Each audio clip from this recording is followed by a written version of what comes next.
Hello friends, welcome to our online art class. This is Ms. Mondragon. I miss seeing all of your faces, but I'm glad that we can still connect online for the next couple of months. I hope you and your families are staying well.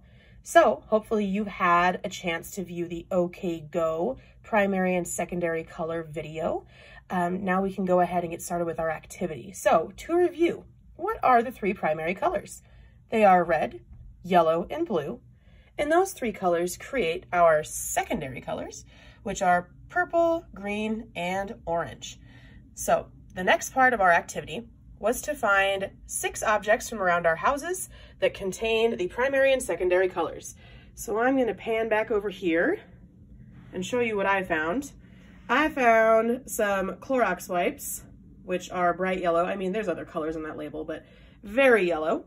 I have a measuring cup that's red, and I found a little sponge that's a nice blue color. So those are my 3 primary color objects that I found in my house.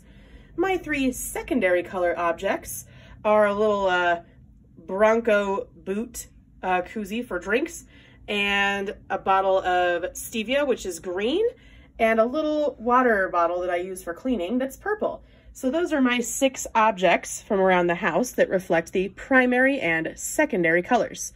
All right, I'm going to come back and show you how we are going to be coloring in our primary and secondary color drawing.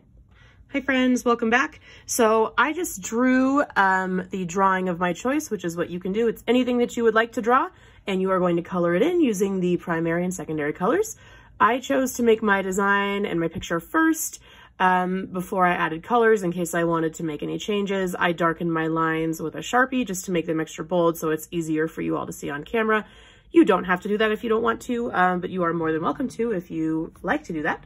So I'm going to, I think, start by coloring in some of my trees with some green. So when we color, we want to make sure, we want to make sure that we are staying within the shapes that we are trying to make a certain color. So sometimes it's fine to go outside of the lines and be crazy with your colors. Other times though, it's important that we actually honor where the lines are and that we are nice and neat with our shading and our coloring. So I am making my coloring nice and neat and even by making sure that I am moving my pencil back and forth in the same direction. So I'm not scribbling and going all over the place. I'm trying to keep my hand going back and forth in the same direction and making sure that I am filling in all white spots, okay? So make sure that you're doing that. You also want to make sure that you are applying the same amount of pressure. So pressure means how hard you are pushing down on your pencil. You can choose to press down harder and make colors more dark like that.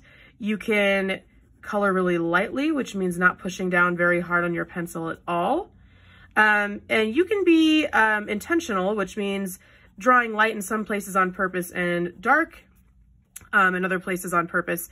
So if you have a plan for your colors, go ahead and do that. Otherwise, if you're trying to make everything look like one nice, even tone, make sure that you are applying the same amount of pressure throughout.